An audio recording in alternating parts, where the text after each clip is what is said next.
This episode of Serverless Chats is sponsored by New Relic. This week, I chat with Denis Bauer about serverless for scientific research. This is Serverless Chats, episode number 94.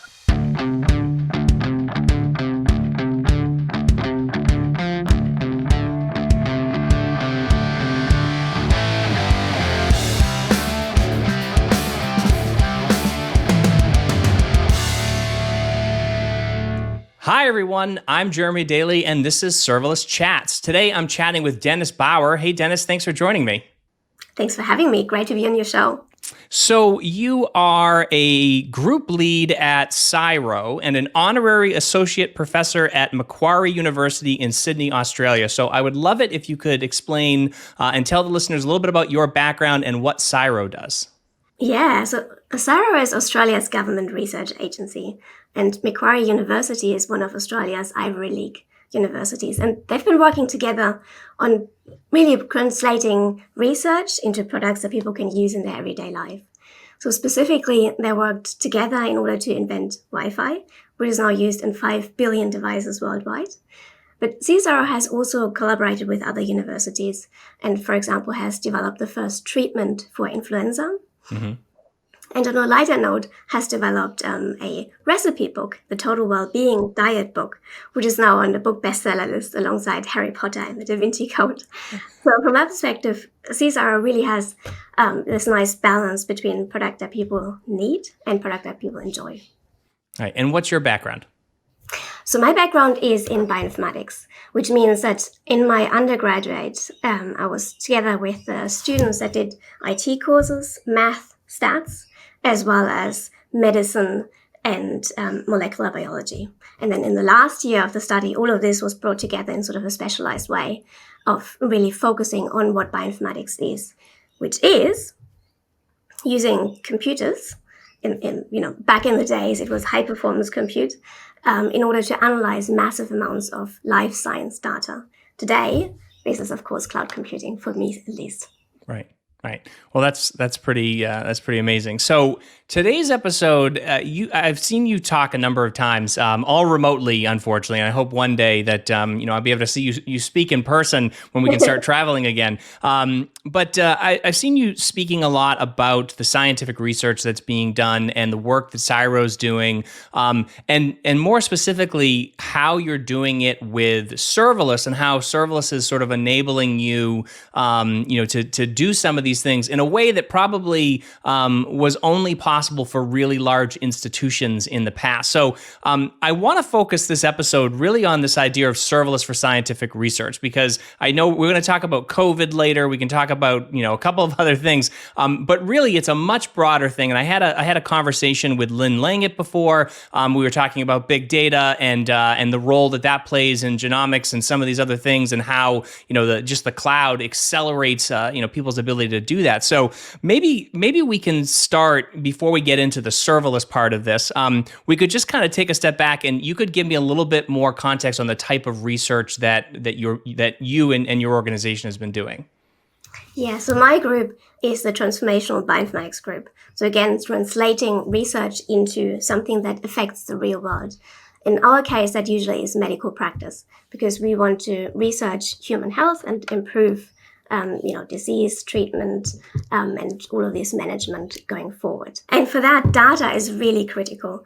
It's sort of the one thing that separates a hunch from actually something that you can point to and say, okay, this is the evidence moving forward. And from there, you can incrementally improve, and you know that you're going in the right direction rather than just exploring the space. Right. And you mentioned data. I mean, again, data is one of those things where, and I know this is something you mentioned in your talks, where the importance of data, or the amount of data, and what you can do with that, is becoming almost as important, if not just as important, as the actual clinicians on the front line actually treating disease. So can you expand upon that a little bit? What role does data play? And maybe you give us an example of where data helped make better decisions. Yeah. So a very recent example is, of course, with COVID, where no one knew anything really at the beginning. I mean, coronaviruses were studied, but not to that extent.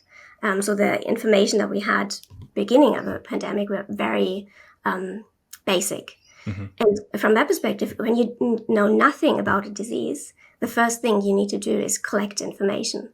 And back then, we did not have that information, and actions were needed. So some of the decisions that had to be made back then were based on, those hunches and those previous assumptions that were, made about other diseases. So for example, in the UK, they defined their strategy based on how influenza behaved and how it spread. And we now know that it's vastly different how influenza is spreading and how coronavirus is spreading. So therefore, in the course of the action, more research was done, and based on that, they adjusted, and probably the whole world adjusted the way how they managed or interfered with the disease. And I think we now know that whatever we did at the beginning was not as good as what we're doing now. Right. So therefore, data is absolutely critical.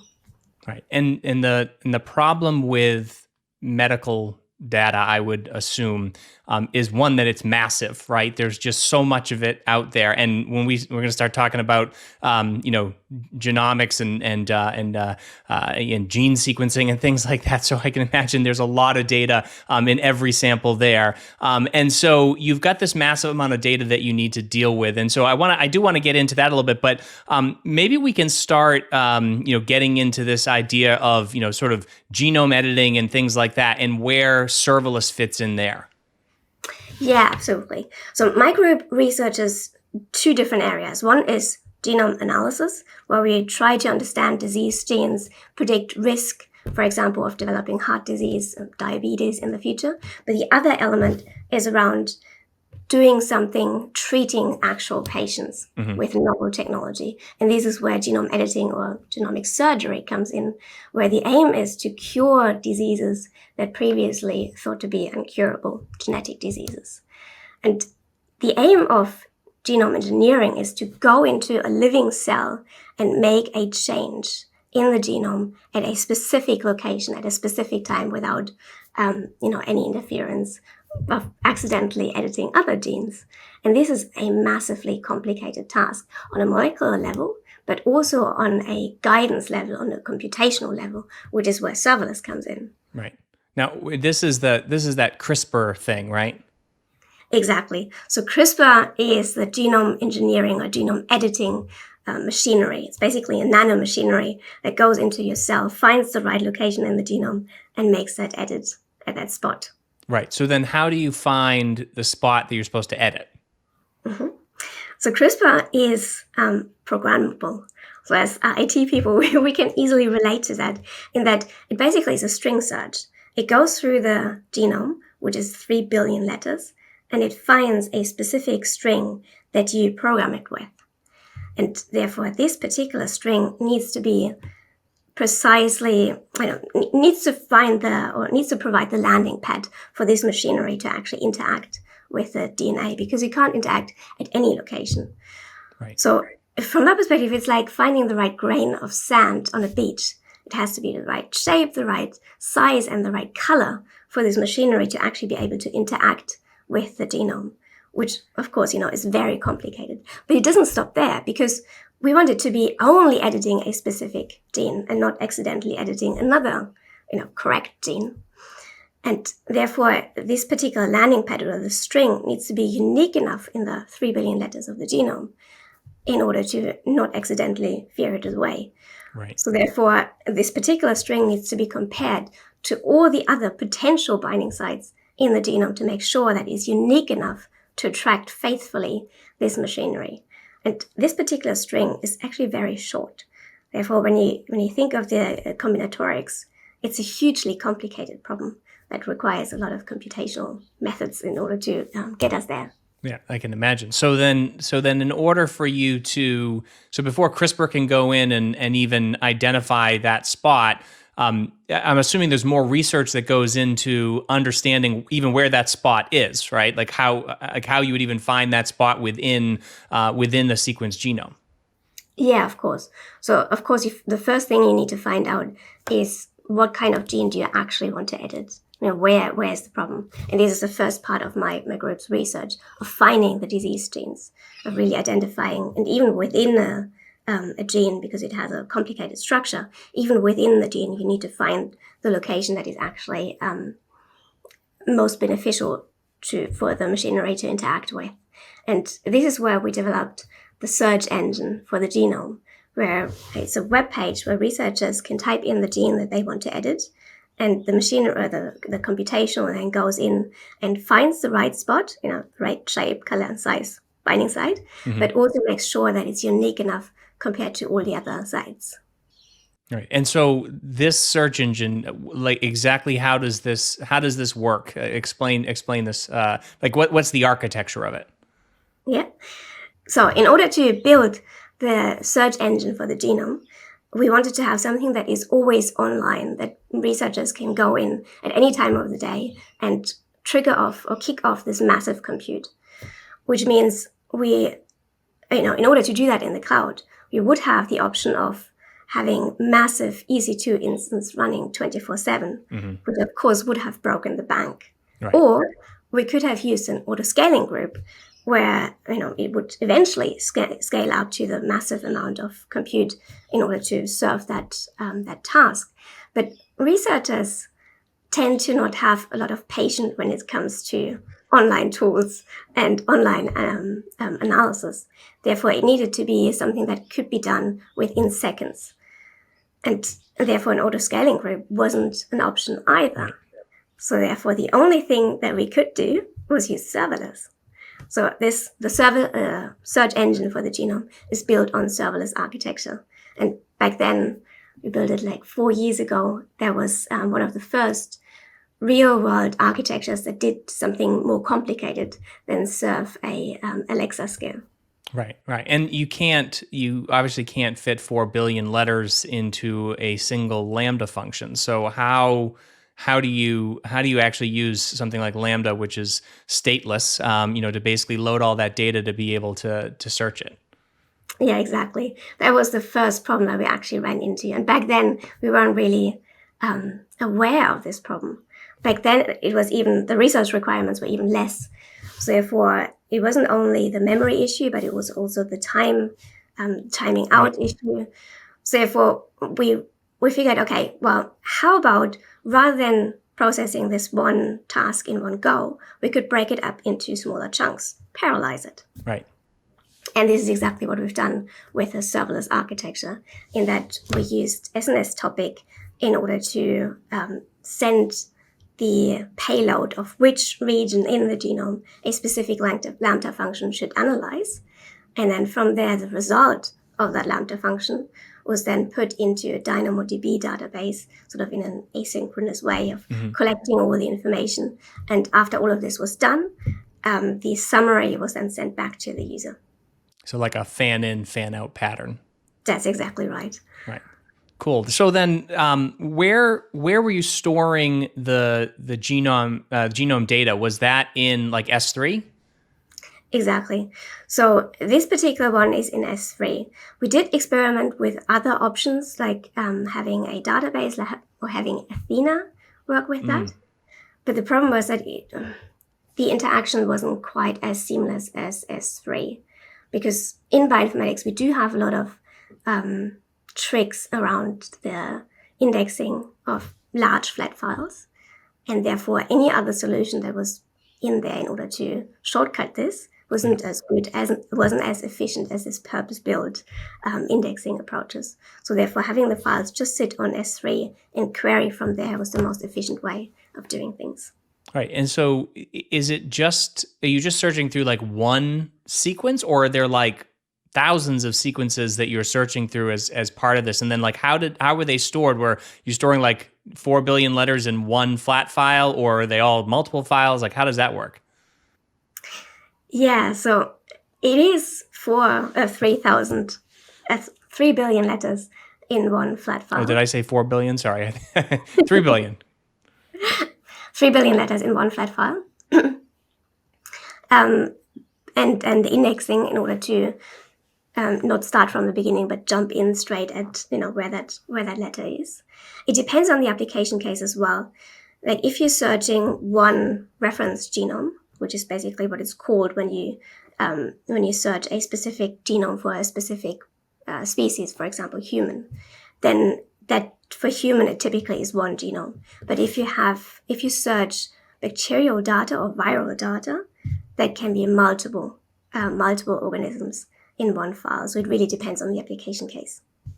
Awesome. Yeah, I'm just curious of how that actually works, because I can see this being a solution for other big data problems as well, like being able to search through a massive amount of text in parallel and breaking that up. So that is that's pretty cool. So so in terms of this, so basically what you're doing is you're using Lambda here, sort of as that parallelized supercomputer, right? And sort of as high performance compute.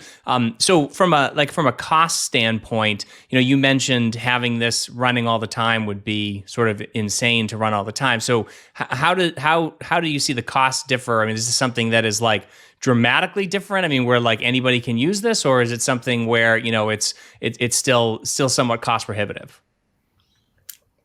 Anyone can use it for sure.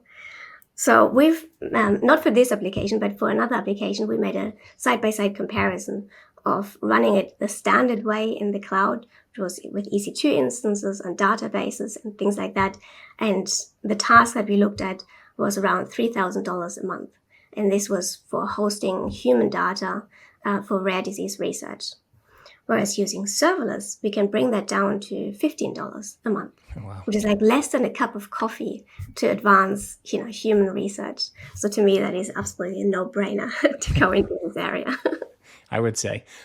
So what are the tricks might you have been using to, speed up some of this processing? Like in terms of like loading the data and things like that, were there anything that you could use to, where you could use serverless to power that? Well, we looked at Parquet indexing as one of the other solutions, and that was that worked for the supermassive files in the human space really well. But again, it comes down to indexing S3. There was nothing really special around the serverless access. In saying that, one of the big benefits of serverless, again, is being able to parallelize it, right, which means the data doesn't have to be in one account. It can be spread over multiple accounts, and you just point the Lambda functions to the multiple accounts and then collect back the results. And this is something that we've done, for example, for the COVID research, where we did the parallelization in a different way. So by now, because genome research, there's always the problem of having to deal with large data. Serverless is our first, we were always going to serverless first. And therefore, we came against this problem of running out of resources in a Lambda function very frequently. Right. Therefore, we came up with this whole range of different parallelization patterns that serve, anything from completely asynchronous. The GT scan is where you result the data back in a DynamoDB, to synchronous approaches where you don't necessarily have to collect.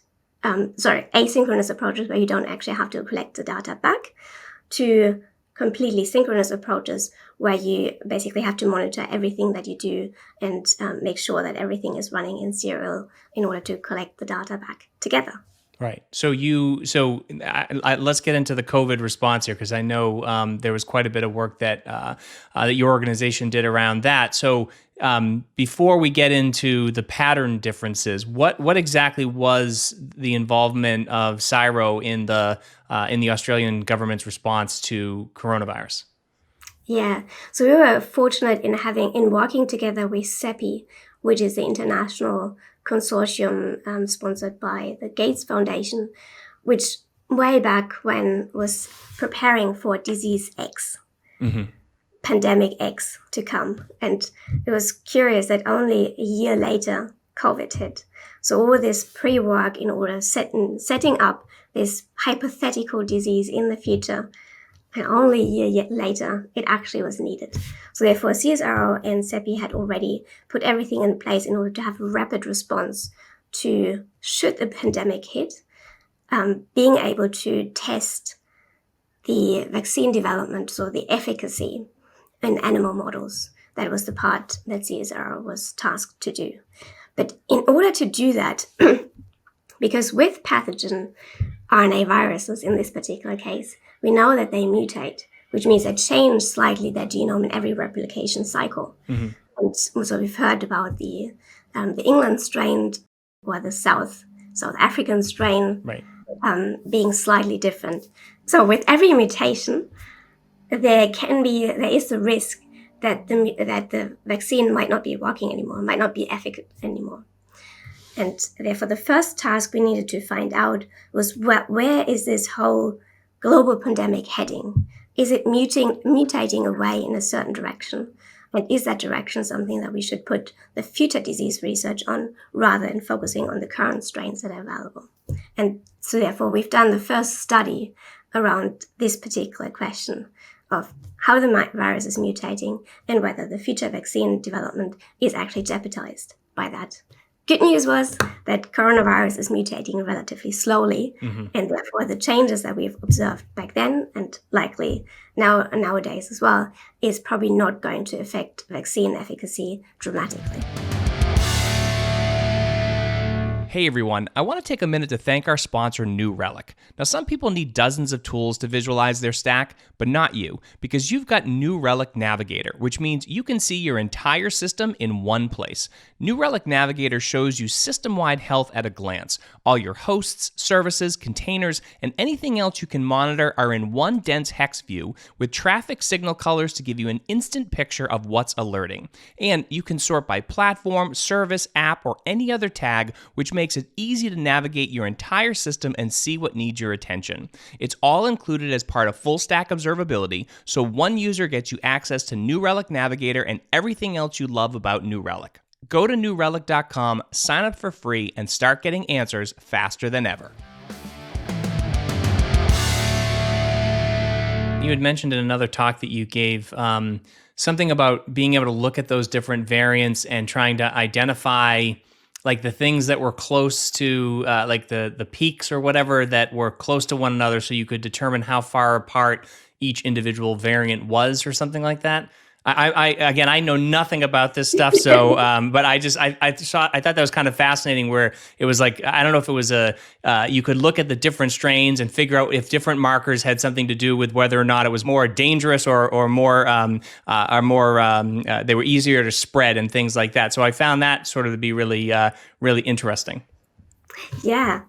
So the different properties, again, with those mutations, we don't know what actually could come out of this because, again, coronaviruses are not studied to that extent to really to really be confident to say, well, a change here would definitely cause this kind of effect. Right. And therefore, coming back to a purely data-driven approach, and that's what we've done so we've converted each virus with its 20,000 letters in its sequence into a K-mer profile. So K-mer being little strings, little words, and we collected how often a specific word appeared in that letter. So basically, serializing it or one-hot encoding, if you want. And with that kind of information, we were running a principal component analysis in order to put it on a 2D map. And then from there, each distance between a dot, which represents a particular virus strain, to the next dot represents the evolutionary distance between those two entities. And from there, we can then overlay the time component to see if it's moving away from its origin. And we do know that this is happening because with every mutation, it gets passed on to the next generation of viruses and it mutates then and so on. So it does slightly drift away from the first instance that we recorded. And this is what we've done with machine learning in order to identify and create this 2D map for researchers to really have a sort of an understanding and a way of monitoring how fast it's actually moving and whether that pace is accelerating or not. So currently there are 500,000 instances of the viruses collected from around the world. Mm-hmm. So 500,000 times 20,000, the length of the genome. That is 10 billion data points that we need to analyze in order to really monitor where this whole pandemic is going. Right, and so are you using a similar infrastructure to do that, or is that different? We are, although in this particular case, we had to actually give up on serverless in that the actual compute that we're doing is not done on serverless. It is an EC2 instance, but the EC2 instance is triggered by a serverless, and the rest of this whole thing is handled and managed by a serverless instance. Eventually, we're planning on making it serverless, but it requires some re-implementation of the traditional approaches where we just didn't have time for at the moment. Right. Now, is that because of the machine learning aspect? It's not necessarily the machine learning aspect. It's more the traditional methods of generating these distances, if you want. There's another element to it, which is around creating phylogenetic trees, which is basically a similar way of recording the genetic distances between two. So you can think of this like the tree of life, where you have the humans and the apes and so on, right? A phylogenetic tree is basically that, except for only the coronavirus space. And in order to create that, we needed to use traditional approaches, which use massive amounts of memory, and there was no way of us parallelizing it, in one of those clever ways to really, bring it down into the memory constraints of a Lambda function yet. But you say yet, so you think that it is possible, though, that you could definitely build this in a serverless way? Yeah, absolutely. I mean, it's just a matter of parallelizing it, with one of our clever parallelization methods that we develop now. So another COVID approach, for example, which we implemented from scratch, we're using serverless parallelization in a different way. So here we're using recursion in order to break down these tasks in a more dynamic way, which would basically be required in the tracking approach as well. So here with this one, the approach is around being able to trace the origin of infection. So imagine someone comes in to a pathology lab and it is not quite clear where they got the infection from. Therefore, the social tracing is happening, interviews, where they've been, who did they get in contact with, and so on. But also molecular tracing can happen, where you can look at the specific profile, the mutation profile that individual has, and compare it to all the 500,000 virus strains that are known from around the world. And the ones closest to it are probably close to the origin where someone got it from. And therefore, being able to quickly compare this profile with 10 billion entities that are online that you can compare with was the task. And therefore, doing that serverless was what we've developed. So this is it's called the path beacon approach, because beacon is a protocol in the human health space that we adapted, and it's completely serverless. So what it does is it breaks down the task of recording all those 10 billion elements out there. It breaks it down into dynamic chunks, because we don't necessarily know how much mutations are in each element of the the genome, and therefore sometimes there might be 2 or 3 mutations, and sometimes there might be thousands of them. Right. Therefore, first parallelizing it in larger chunks, and then if necessary, and the Lambda function would be running out of time, we can split off 2 new Lambda functions that handle subtasks and so on. So therefore, we can process down the recursion in order to spin more and more and more Lambda functions that all individually deposit their data. So this is another asynchronous approach, because we don't have to go back the recursion tree in order to resolve the whole chain. Right. But each Lambda function itself has the capability of recording, handling, and shutting down the analysis. So is this something that is just like, let's say that I'm an independent lab somewhere, or I'm a lab in the United States or whatever, and I run the test and then I get that sequence. Is this something I can just put into this service, and then that service will run that calculation for me and come back and say, this strain is most popular or occurs most likely in XYZ? That's exactly right. That's exactly the idea. And this is so valuable because research or the pathology labs, they might have their own data from their local environment, like from the local country, which they don't necessarily are in a position of sharing with the world yet.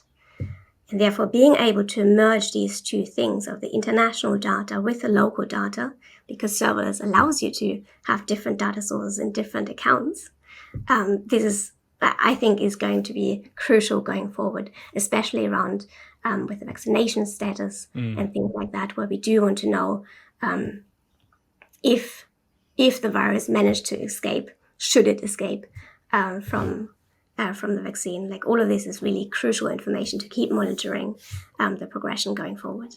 Right. Now you get some of the data, was it GISAID or something like that, where you get some data from, and I remember you mentioning something along the lines of you were trying to look at different characteristics, like maybe different symptoms that people were having or different things like that, but the reporting was wildly inaccurate, or it was very variant. It varied greatly. I think one of the examples you gave was, like the loss of smell, for example. It was described multiple ways in free text.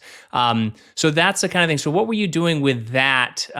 Trying to bring all, like, what was the purpose of trying to collect that data? Yeah, so GISAID is the largest database for genomic COVID virus data around the world. They originally came from influenza data collecting, and then very quickly moved towards COVID and provided this fantastic resource for the world and the pathology labs of the world to deposit their data. But in that effort, in order to make that data, to collect the crucial data, the genomic data for tracing and tracking, made that available, they not necessarily implemented the medical data collection part in a way that that enables the analysis that we would want to do. Mm-hmm.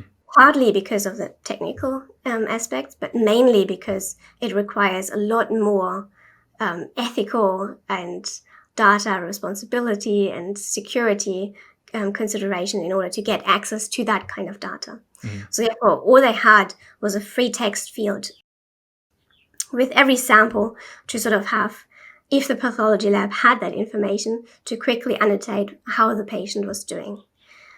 And this clearly was a crude proxy for what we actually would have needed.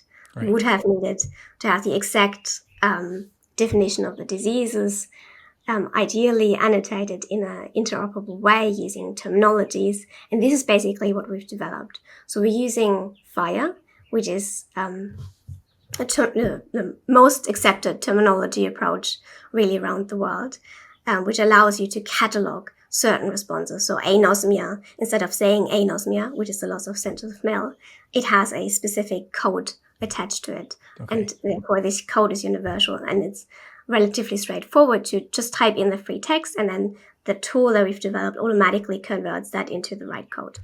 And this should be the information that is recorded. Similarly, in the future, what kind of vaccines a person has received, and so on. And then from there, we can identify, or we can run the analysis of saying that 20,000 letters in the SARS-CoV-2 genome, so the COVID virus genome, any one of those mutations, is it associated with how virulent or how infectious a certain strain is, right, or whether it has a different disease progression, or it might be whether it's resistant to a certain vaccine. All of this is really critical, but because there are 20,000 letters, these associations can be very spurious. So in order to get to a statistical significant level, we do need to have a lot of data. Right. And currently, this data is just not available. Like, we went through and we looked at, for the annotations where we had good quality data of how the patient was going, I think we ended up with 500 instances out of the 200,000 that were submitted back then, that were good enough annotated in order to do this association analysis of saying which mutation is associated with an outcome. And while we found some associations, specifically in the spike protein, that would be affecting how virulent or how, what kind of disease this particular strain could cause, it definitely was not statistically significant. Right. So we definitely need to repeat that once we have more data and better annotated data. Yeah, but that's pretty amazing if you can, if you could say someone's loss of smell, for example, is associated with particular variants of the disease, or that certain ones are more deadly or more contagious or whatever. And then if you were able to track that around the world, you'd be able to make decisions about whether or not you might need a lockdown because there was a very contagious strain or something like that, or maybe target where vaccines go in certain areas based off of the I guess the deadliness of that strain or whatever it was. That's pretty cool stuff. Yeah, exactly. So rather than shutting down completely, based on any strain, it could be more targeted in the future, and it probably will be more targeted in the future. All right. Now, is this something where everything you've built, all of this information you've learned, that when the next pandemic comes, because that's another thing I hear quite a bit, is like the next pandemic is probably right around the corner, which is not comforting news, but unfortunately probably true. Is this the kind of thing, though, where with all this stuff you're putting into place, that the next round of data is just going to be so much better, and we're going to be so much better prepared? Absolutely. That is definitely the aim. I mean, you do have to learn from the past. And having this instance happen firmly puts it from the theoretical space where everyone was talking about before to, oh yes, this is actually happening. So there was a paper published in Nature last year. It was around, okay, how much money have you lost through this particular pandemic? I mean, the lives lost obviously are invaluable, but looking at the pure economics of it. So how much money have we lost, and how much will this damage go on to the future? And therefore they did a cost benefit analysis of saying how much are we willing to invest in order to prevent anything like this from happening in the future. Right. And the figures that they came up with, and this was way back when we didn't really even know what the complete effect was, and we still don't know. But even back then, the figures were astronomical. So I think there's going to be a huge shift in order to see the value of being prepared, the value of the data, the value of collecting all this information, the value of making science-based decisions. I think it's going to, which would be nice. a change of pace, at least here in the United States. I'll be very optimistic that going forward, we're much more prepared than we ever were in the past. That's awesome. All right. So you are part of this transformational bioinformatics group. And so you have sort of the capabilities to work on some of these serverless things and build some other products or some other solutions to help you do this research. But I can imagine there are a lot of small labs who, never mind having the money to pay for, or small, research groups that don't necessarily have the money to pay for all this compute power, but also, maybe don't have the expertise to build, these really cool things that you've built that are obviously, incredibly helpful. So what have you done in terms of making sure that the technical side of the work that you've done, you've made that accessible to other researchers? Yeah, absolutely. So my group, the Transformation Bioinformatics Group, is very privileged in that we do have a lot of support from CSIRO in order to, build the latest news tools with the latest news compute. As you said, other researchers around the world are not as privileged. Therefore, the tools that we developed, we want to make as broadly applicable and as broadly accessible as possible so that other people can build on those achievements that we had. And if COVID has taught us anything, it's working together to really move into the right direction together is what is not only rewarding, but is also necessary in order to keep up with the threats that are all around us. So with that, the digital marketplaces are, from my perspective, the way to do this. So typically, digital marketplaces, you think of that it's an EC2 instance that is spun up with a Windows machine or something like that, where you subscribe to a specific service that is set up for a fixed consumption. But from my perspective, it's sort of, because it allows you to spin up a specific environment with a specific workflow in there that you have access to because it's in your account, you can build upon. So therefore, this is the perfect reproducible research and collaborative research approach, where someone can put in us, can put in the initial offering, and other people can build on top of that. And this is what we've done with VariantSpark, which is our genome analysis technology. So in order to find association between disease genes and certain diseases.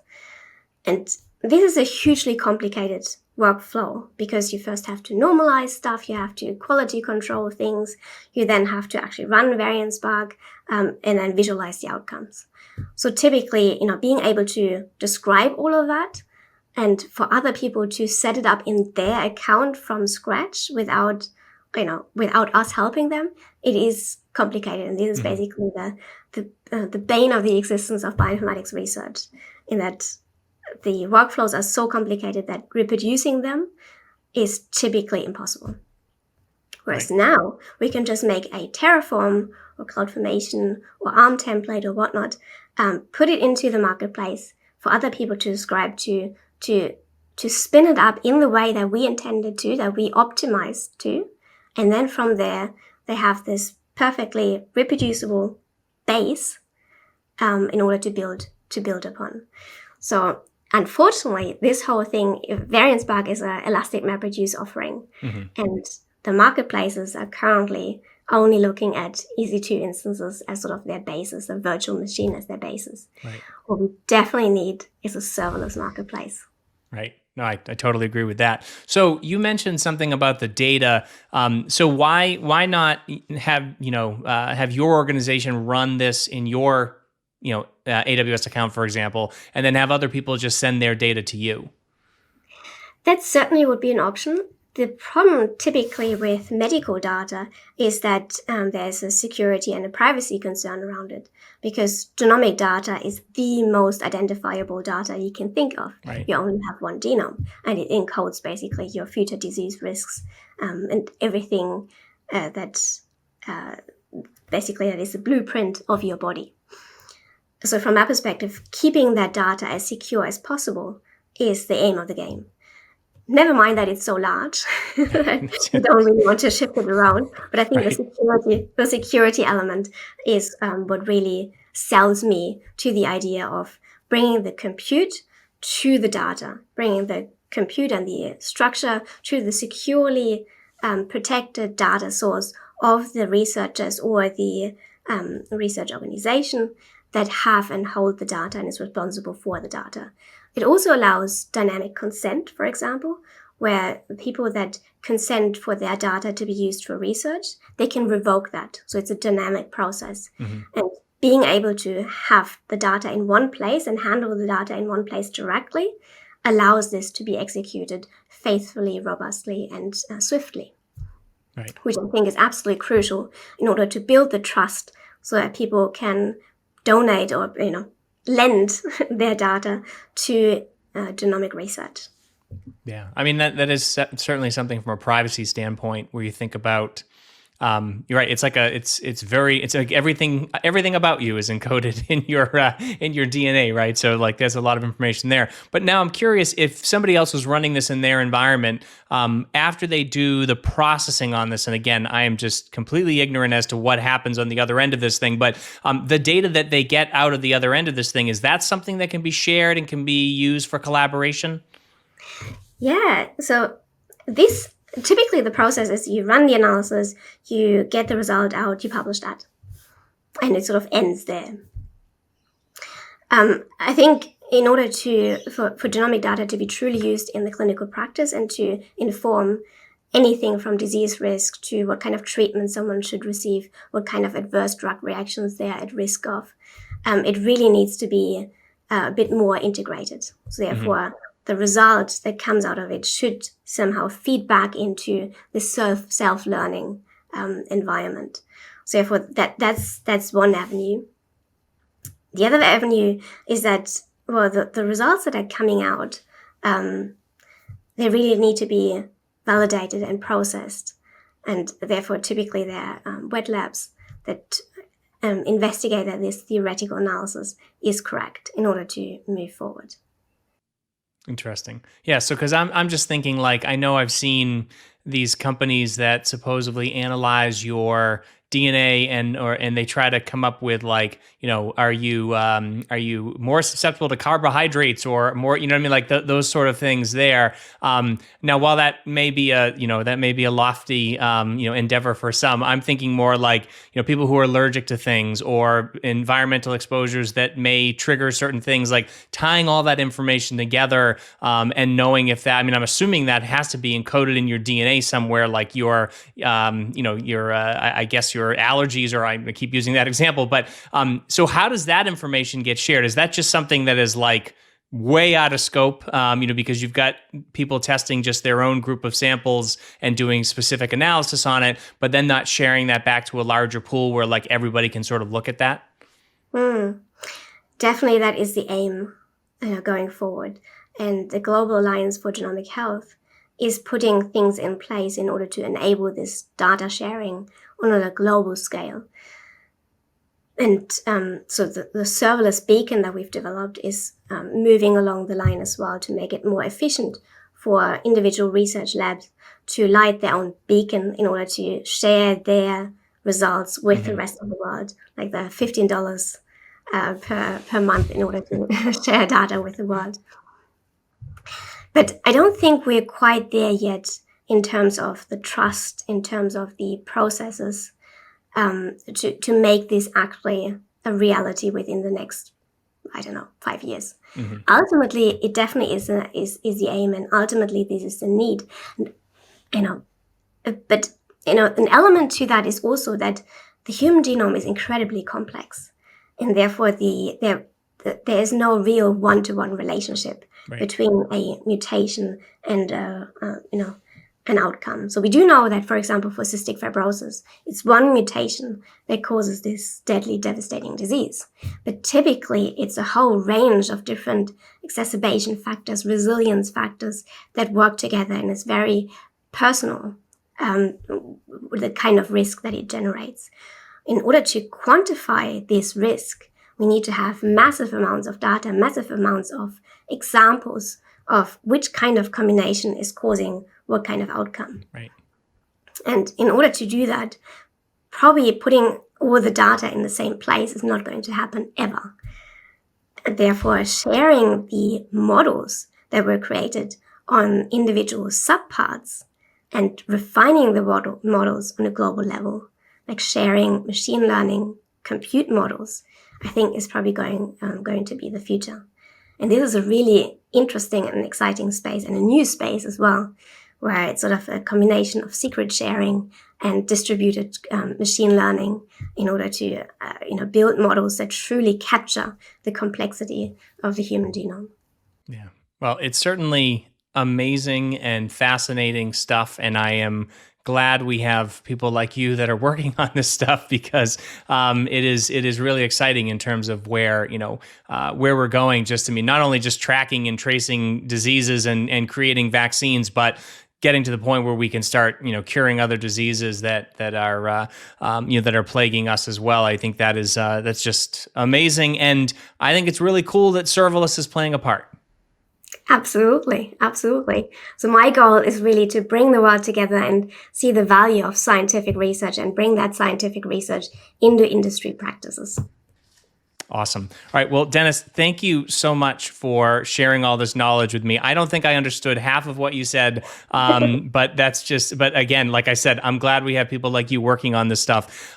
If people want to reach out to you or find out more about CSIRO and some of the other research and things that you're doing, or they want to use some of your tools, how do they do that? Yeah, the easiest is to go to our webpage, which is bioinformatics.csiro.eu. Or find me on LinkedIn, which is allpower.de. and start the conversation from there. All right, that sounds great. I will get all that information in the show notes. Thanks again, Denis. Fantastic to be here. And that's this week's Serverless Chat. I want to give a huge thank you to Denis Bauer for being my guest this week, and to our sponsor, New Relic. If you want to check out the show notes and a full transcript of this episode, you can find them at serverlesschats.com/94. For more Serverless Chats, subscribe, sign up to be an insider, check us out on YouTube, and follow us on Twitter, Facebook, and Instagram. You can connect with me on Twitter at Jeremy_Daily, and if you want to keep up to date on everything serverless, make sure you subscribe to the Off by None newsletter at offbynone.io. Thank you so much for joining me, and I look forward to chatting with all of you again next week.